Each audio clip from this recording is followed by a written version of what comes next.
it, or do you both survive?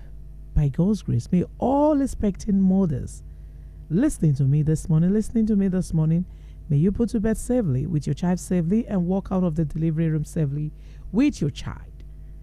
You know, after the delivery of the baby, you will not take the baby home. You will not start sleepless night. Sometimes the milk are so filled that the milk are filled to the brim that you need to extract the milk, and it will start paining you. It pains. And when the baby is not the one that want to win every time, then what do you have to do?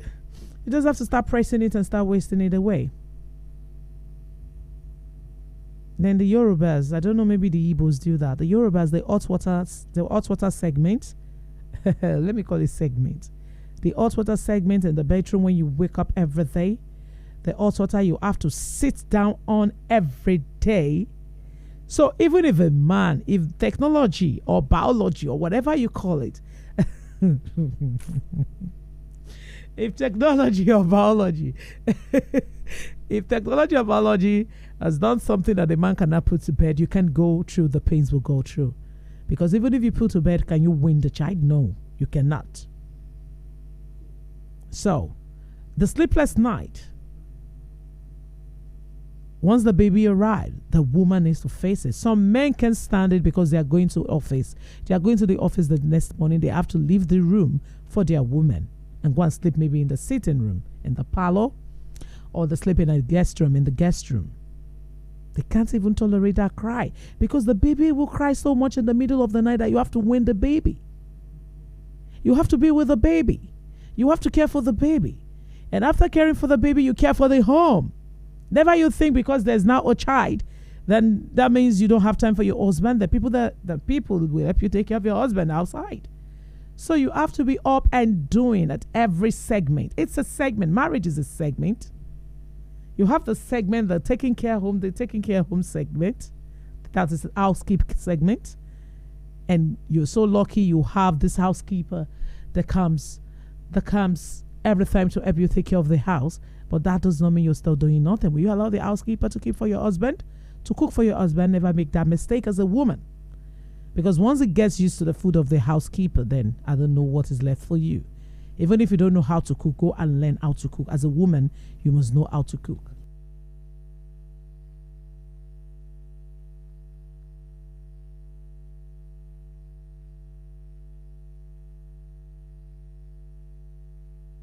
You can imagine. you can you can imagine. You see, there's this guy in the studio that whenever we're talking about women, I don't know. When we're talking about we women, when we're talking about a woman, he does not like hearing it. He wants to argue. He is ready to argue, but it's plain. There's no argument about this. It's what we go through. I'm telling you, it's what we go through. Even the cesarean section that women go through, those ones that do not have true natural birth, do you know the pains they go after? Some people will have to be rushed back to the hospital for they will say, that place, it has loose, God forbid. Women go through a lot.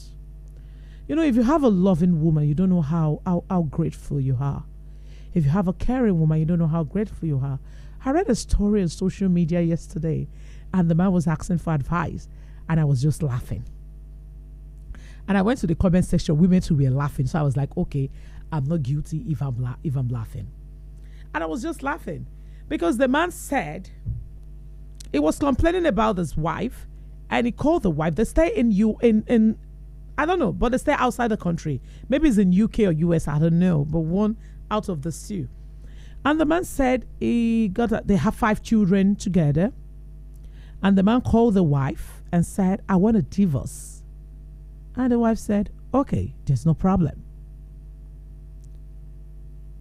And the man said, no problem. She said, no problem. If you want a divorce, then it is a divorce. We're going to get a divorce. And the woman took the children's passport with the man's passport, with her passport, and she flew back to Nigeria. And she left the man with the 5 children. I don't know. You see, some women are so intelligent. You don't need to shout sometimes. When they tell you something that does not fit you, something that does not suit you, I think it's not even I think you don't need to fight every time. You don't need to fight every time, because there are some ways you can treat these people that they will realize that you are the love of their life. And this woman left the man with the 5 children in the West. Then you know you can't just leave 5 children alone. They need to be a carer for them. And this man became a carer. He said he doesn't have his alone time again. He does not have his own life again. He's always taking care of the children. And the wife is a Nigerian, relaxing.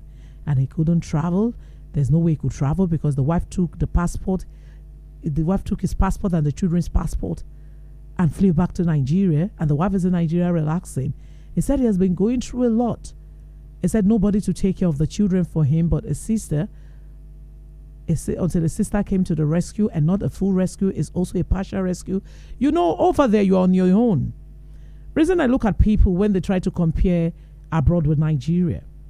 I know abroad, I know they are is an advanced country, good weather, good thinking, good orientation, good working environment. I know. I won't deny it. But I can tell you there's no place that would be like Nigeria, because in Nigeria you can do a whole lot of things in Nigeria and go scot-free. But in abroad, you cannot even do it. Getting a nanny in abroad, do you know how much it costs? Their cost of living? I still spoke with a friend yesterday night who lives in the U.S. And he was telling me. He said, no.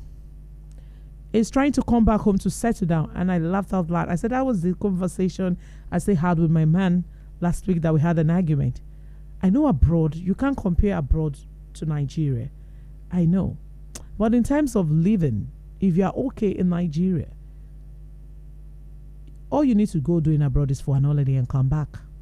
And you have your peace here. To those who we have there that are living there, we hear what they tell us every day. The government is working. We know. Corruption is minimal. We know. Debt is minimal. We know. The condition is better. We know. The pay are so high. We know. You are paid the worth of the service you're given. Even more than the worth of the service you're given is being paid to you. We know. Everything is working. We know. Transportation is working. We know. Technology is working. We know. But it's still different. Take it or you leave it. It's always different. We always have this urge to go. We want to go. We want to go. We want to go.